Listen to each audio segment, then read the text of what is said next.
शिक्षणाचं व्यापारीकरण होत असताना माणुसकीच्या भावनेतून गरजू विद्यार्थ्यांना मदतीचा हात देण्यासाठी शेकडो दाते पुढे येत आहेत. त्यांच्या विश्वासाला सार्थ ठरत विद्यार्थ्यांनी प्रगतीच्या मार्गावर चालताना कृतज्ञ भावनेतून पुन्हा या कार्यात जोडून घेतले. ही सकारात्मक गोष्ट आहे. माणुसकी आणि कृतज्ञता याची सांगड घालणारा दिशा परिवाराचा उपक्रम स्तुत्य आहे, असं प्रतिपादन राष्ट्रीय शिक्षक पुरस्काराने सन्मानित दत्तात्रय वारे गुरुजी यांनी केले. महाराष्ट्रातील प्रत्येक सरकारी शाळेला गुणवत्तापूर्ण आणि जागतिक दर्जाचं शिक्षण देणारी संस्था बनवण्यासाठी सामूहिक प्रयत्नांची गरज आहे, असं परखड मत त्यांनी मांडलं. दिशा परिवार चॅरिटेबल ट्रस्टच्या वतीने आयोजित 20व्या शैक्षणिक शिष्यवृत्ती प्रदान सोहळ्यात दत्तात्रय वारे गुरुजी बोलत होते. नवी पेठेतील SM जोशी सभागृहात झालेल्या सोहळ्यात 250 गरजू विद्यार्थ्यांना देणगीदारांच्याच हस्ते शिष्यवृत्ती प्रदान करण्यात आली. मराठवाडा मित्रमंडळाचे कार्याध्यक्ष डॉक्टर भाऊसाहेब जाधव समारंभाच्या अध्यक्षस्थानी होते. प्रसंगी एबीपी माझाचे मुख्य संपादक राजीव खांडेकर, उद्योजक गणेश जाधव, दैनिक प्रभातचे सरव्यवस्थापक रविकुमार इंडी, माजी सरव्यवस्थापक BL स्वामी, दिशा परिवाराचे संस्थापक राजा भाऊ चव्हाण, शिष्यवृत्ती प्रदान समारंभ समितीचे अध्यक्ष सुजित शिंदे, संस्थेचे अध्यक्ष मकरंद कुलकर्णी, कार्याध्यक्ष अरुण कुलकर्णी, विश्वस्त विवेक अगरवाल, सचिव निखिल पडवळ, चिन्मय कुलकर्णी यांच्यासह अन्य पदाधिकारी, विद्यार्थी, देणगीदार उपस्थित होते. सुजित शिंदे यांनी प्रास्ताविक केले. सूत्रसंचालन चिन्मय कुलकर्णी यांनी तर श्याम क्षीरसागर यांनी आभार मानले.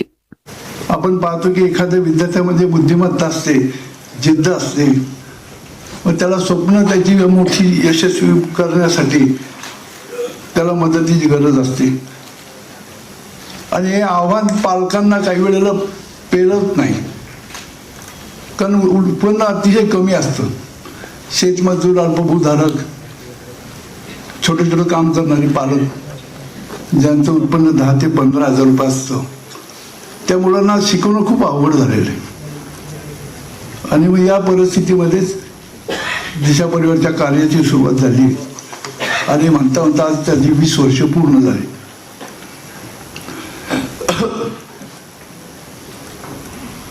मग दिशा परिवारचे माजी विद्यार्थी आता या उपक्रमामध्ये पदाधिकारी झालेले आहेत आणि त्यांनी जबाबदारी घेतलेली आहे.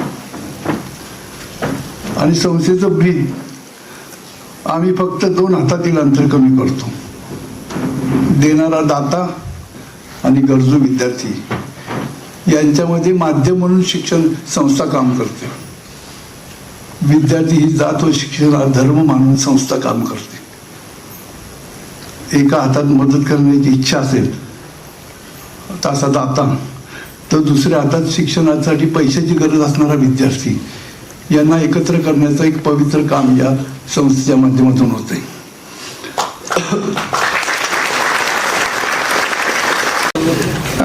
राजाभाऊचं एक वैशिष्ट्य आहे. माणसं जोडण्याची त्यांची कला फार वेगळी आहे.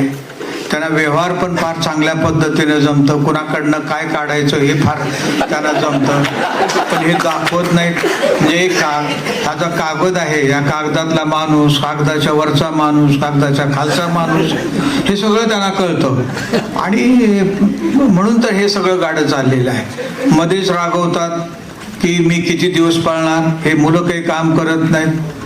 आणि आता राजाभाऊ तुम्हाला दिसतंय की आता ही मुलं काम करायला लागले. म्हणजे आता जे मुलं या ठिकाणी आले, जे शिकले, त्यांनी स्वतःच्या काही थोडंसं जे काही अर्निंग असेल त्यांचं, त्याच्यातून ते आता इथं दुसऱ्या मुलांना मदत करायला त्यांनी मदत केलेली आहे. त्यामुळे हे खूप चांगलं आहे. म्हणजे खांडेकर साहेब जसे म्हणाले की पेरलेलं उगवलेलं आहे आणि ते उगवलेलं ते तुझा चांगलं आहे. त्यामुळं राजाभाऊ फार काळजी करायचं काही कारण नाही असं मला वाटतं. आणि माझी खात्री आहे की एव्हाना गेल्या 20 वर्षामध्ये 6000 जणांना प्रत्यक्ष मदत मिळाली.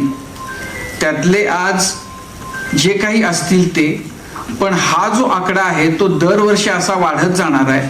आणि पुढच्या एक 5-10 वर्षामध्ये अशी स्थिती येईल की अशी हजारो राजाभाऊ आपल्याला महाराष्ट्रामध्ये पाहायला मिळतील. आणि म्हणजे आत्ताच्या काळामध्ये ना ह्या सगळ्या नकारात्मकतेमध्ये त्या सगळ्याला ही एक रुपेरी कडा आहे असं मला वाटतं. ह्या अशा संस्था, ही अशी माणसं, आत्ता उल्लेख झाला की म्हणजे आता लोक अगदी म्हणजे एकदा मिळाली खुर्ची की काय वाटेल ते झालं तरी म्हणजे तिरडी बरोबरच खुर्ची जाते त्यांची. अशा काळामध्ये विरक्तपणानं, इतक्या सहजपणानं काही सोडणं ही फार मोठी गोष्ट आहे, जी राजाभाऊ करू पाहतायत. असं बघतो आपण की तरुणांच्या बद्दल आपण बोलतो, पण तरुणांवर विश्वास ठेवून त्यांच्याकडून काही त्यांच्यावर जबाबदाऱ्या टाकायला लोकांचे भल्या भल्यांचे जीव घाबरे होऊन जातात, पण ते करतायत. आणि माणसं ज्या पद्धतीनं जोडतायत, म्हणजे राजाभाऊंच्या आयुष्यामध्ये, राजाभाऊंमध्ये असे काहीतरी चुंबक आहे की एकदा माणूस त्यांच्या संपर्कात आला की परत तो काही त्यांच्यापासून लांब जाऊ शकत नाही. आपल्याला मदत केली जाते ती माणुसकीतून केली जाते आणि आपली जबाबदारी असते ती कृतज्ञतेची असते. काही विद्यार्थ्यांना ज्यांना मदत होते त्यांनी स्वतःबद्दल कुठलाही न्यूनगंड बाळगण्याची गरज नाही. मी पाहतो आमच्या शाळेमध्ये मोठी झालेली माणसं, मग ती व्यासपीठावर बसलेली असतील, अजून समाजात असतील, सर्रास मोठी झालेली माणसं जर आपण पाहिली तर कुणीही सोन्याचा चमचा तोंडात घेऊन जन्माला आलेलं नाहीये. संघर्ष करून मोठी झालेत माणसं. आणि आपण संघर्ष करतोय. भाऊंसारखा आणि दिशा परिवारासारखी संस्था आपल्या सोबत आहे. आपण पुढे जायचंय, मोठं व्हायचंय, संघर्ष करून मोठं व्हायचंय.